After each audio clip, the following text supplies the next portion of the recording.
Hello students, today we will see our third session of cost estimation of welding.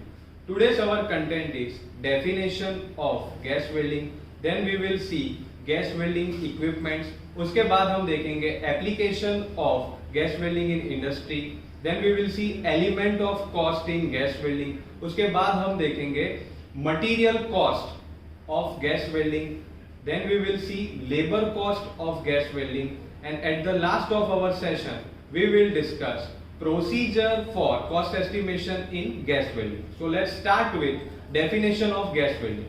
Students, gas welding में क्या होता है? हमने हमारे फर्स्ट लेक्चर में देखा था कि गैस वेल्डिंग के अंदर वेल्डिंग के लिए गैसेस यूज होते हैं. तो उस वक्त हमने देखा था कि गैसेस के अंदर जनरली ऑक्सीजन एंड एसिटिलीन, ये दो गैस वहां पे यूज होते हैं. तो ये जो दो गैसेस यूज होते हैं वो सिलेंडर में से हमें मिलते हैं. तो यहाँ पे सबसे पहला जो रहता है कि सिलेंडर होता है, सिलेंडर के अंदर एक ऑक्सीजन का सिलेंडर होता है और दूसरा जो होता है वो एसिटिलीन का होता है. जनरली ये दो गैसेस है वो गैस वेल्डिंग में यूज होते हैं. अभी ये दो जो गैस सिलेंडर रहते हैं उसमें गैस का जो प्रेशर होता है वो रेगुलेट करने के लिए प्रेशर रेगुलेटर वहां पे दिया जाता है. तो प्रेशर रेगुलेटर से हम क्या कर सकते हैं, जो गैस का जो प्रेशर है उसको हम रेगुलेट करेंगे.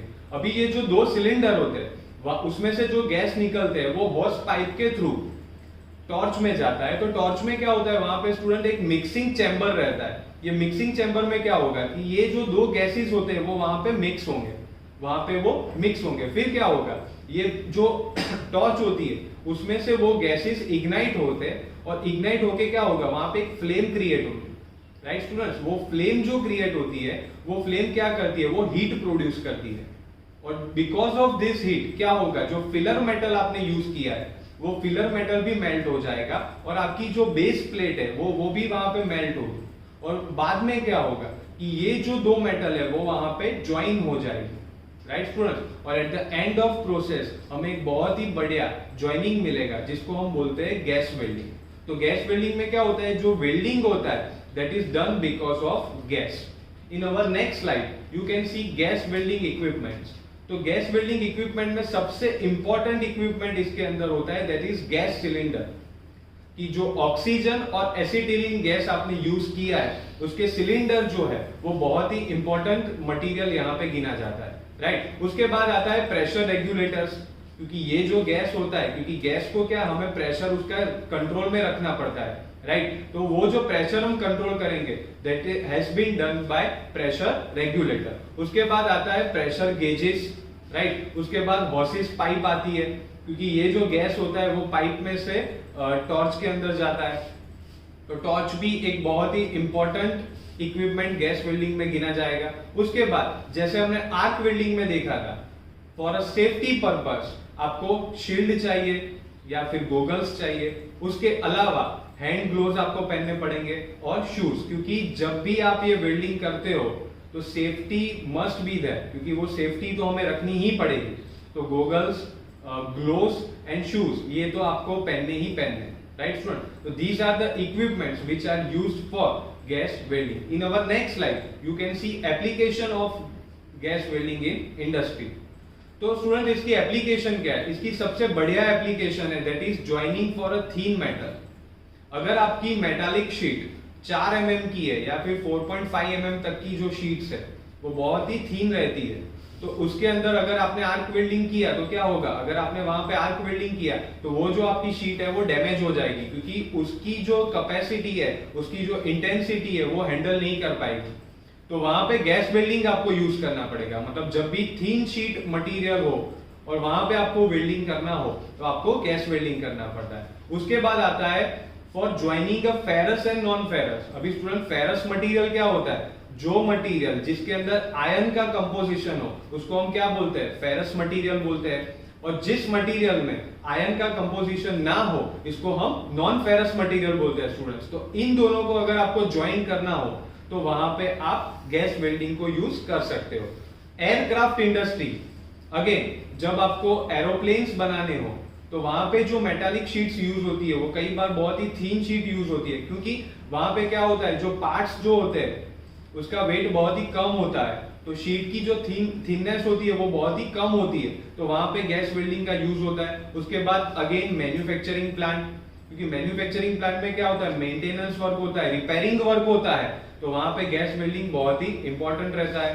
कंस्ट्रक्शन इंडस्ट्रीज, क्योंकि कई बार क्या होता है जो पाइपिंग्स वहां पे यूज होती है, राइट, जो रॉड वहां पे यूज होते हैं, उसका जब आपको वेल्डिंग करना हो तो जो गेजेस उसके रहते हैं वो बहुत ही कम या फिर ज्यादा रहते हैं, बट वहां पे क्या होता है वो जो रॉड वहां पे यूज होते हैं वो बहुत ही थीन होते हैं, तो वहां पे भी गैस वेल्डिंग आप यूज कर सकते हो। And at last as always our automotive industries, गाड़ी का जहां पे मतलब कार का जहां पे मैन्युफैक्चरिंग हो रहा है वहां पे gas welding always very useful रहता है। तो जो रिपेयरिंग वर्क होता है वहां पे गैस वेल्डिंग बहुत ही इंपॉर्टेंट है। कई बार क्या होता है रीफिनिशिंग वर्क, मतलब एक बार वेल्डिंग हो गया बट वहां पे मेरे को फिनिशिंग देना है, तो वहां पे भी गैस वेल्डिंग बहुत ही इंपॉर्टेंट रहता है। In our next slide you can see element of cost in gas welding. Gas welding जब आप करते हो तो कौन कौन से एलिमेंट आपको गिनने पड़ेंगे, तो सबसे पहले एज यूजुअल मटेरियल कॉस्ट, उसके बाद आएगा लेबर कॉस्ट, राइट, उसके बाद ओवरहेड एक्सपेंस। अभी यहाँ पे क्या होगा, पावर कॉस्ट आपको नहीं गिननी है क्योंकि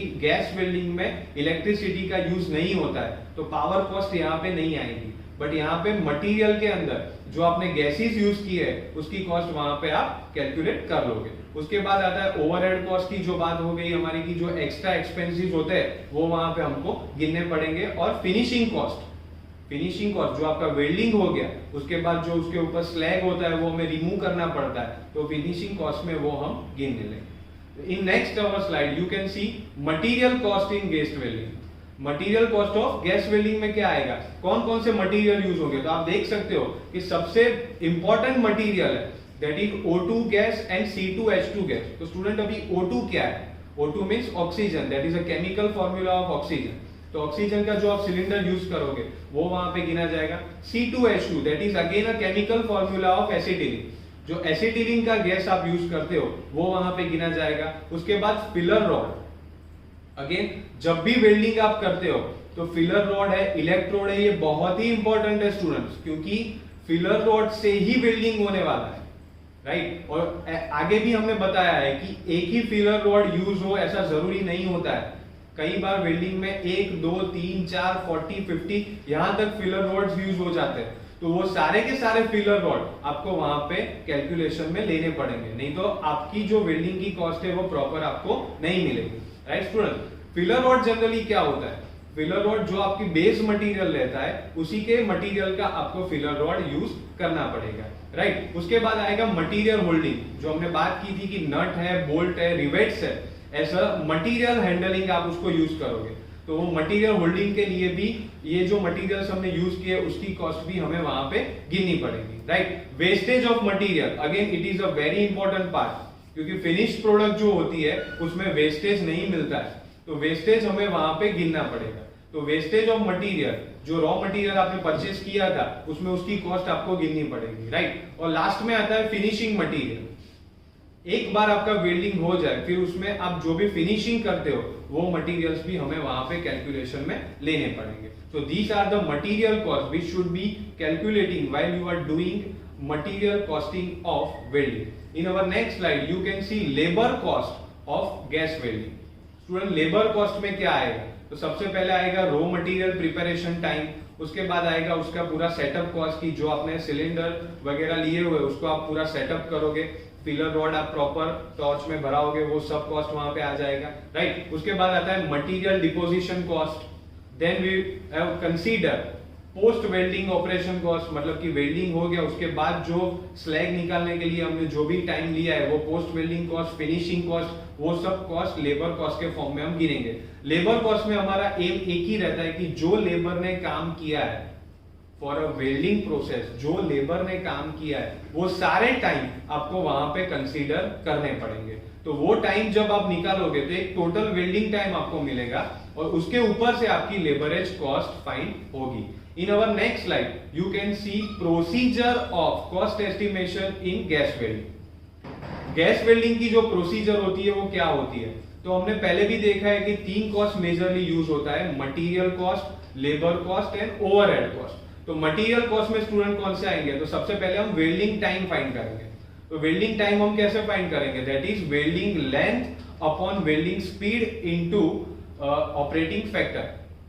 ये सारे जो पोर्शन है वो आपको क्वेश्चन में मेंशन होंगे, राइट। तो वेल्डिंग टाइम आपको लेंथ के ऊपर से मिल जाएगा। उसके बाद क्या आएगा, कॉस्ट ऑफ ऑक्सीजन, क्योंकि मटेरियल में दो मटेरियल बहुत इंपॉर्टेंट है, ऑक्सीजन एंड एसिटिलीन गैस। तो ऑक्सीजन की कॉस्ट है वो हम कैसे फाइंड करेंगे, तो that is consumption of oxygen, जितना आपका ऑक्सीजन यूज हुआ है इनटू रेट ऑफ ऑक्सीजन। उसके बाद आप देख सकते हो that is cost of acetylene. तो स्टूडेंट एसिटिलीन का कॉस्ट हमें कैसे मिलेगा, जितना एसिटिलीन आपने यूज किया है, मतलब कि कंजप्ट किया है, तो consumption of acetylene into rate of acetylene, मतलब कि दोनों का रेट आपके पास मेंशन होगा, तो दोनों का जो कंजप्शन हुआ है इनटू आप रेट कर दोगे तो आपको दोनों का कॉस्ट मिल जाएगा। तो यहाँ पे मटेरियल का कॉस्ट ऑलमोस्ट डन हो गया आपका, कि ऑक्सीजन का कॉस्ट है वो इंपॉर्टेंट है और एसिटिलीन का कॉस्ट है। उसके बाद आप देख सकते हो दैट इज लेबर कॉस्ट। तो लेबर कॉस्ट में स्टूडेंट क्या होता है, welding time into labour rate per hour. अभी आगे हमने बात की कि जितनी सारी लेबर है आपकी, जो लेबर में जो जो टाइम आपके कंजप्ट हुआ है, वो फिर ऑपरेशनल हो, सेटअप हो, फिनिशिंग हो, पोस्ट वेल्डिंग हो, वो सारे टाइम्स जो है वो आप जब कंबाइन करोगे तो आपको एक वेल्डिंग टाइम मिलेगा। तो वो welding time into labour rate per hour, labour rate जो है वो आपका घंटे के हिसाब से गिना जाएगा, राइट। तो वो जब आप कंबाइन करोगे तो आपको मिलेगा लेबर रेट।